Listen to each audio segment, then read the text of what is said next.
Hello বন্ধুরা, আমার সালাম নিন। আসসালামু আলাইকুম। আশা করি আপনারা সবাই ভালো আছেন ইনশাল্লাহ, এবং আমার প্রত্যাশাও তাই। সেই সাথে আমার প্রীতি ও শুভেচ্ছা নিন। আজ এ পর্যায়ে যে বিষয়ে কথা বলবো তা হচ্ছে পিতামাতার সেবা যত্ন ও আনুগত্য। পিতামাতা হওয়ার দিক দিয়ে কোনো সময় ও বয়সের গণ্ডিতে সীমাবদ্ধ নয়।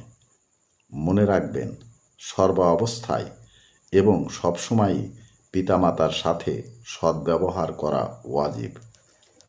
তাফসিরে মারেফুল কোরআন। এ পর্যায়ে এখানেই রাখছি। ততক্ষণ পর্যন্ত সবাই ভালো থাকুন, সুস্থ থাকুন এবং নিরাপদে থাকুন। শুভকামনা নিরন্তর সবার জন্য সবসময়। ধন্যবাদ ফেসবুক মেটা। ধন্যবাদ সকল বন্ধুসহ সবাইকে। আবার দেখা হবে অন্য কোনো ভিডিওতে।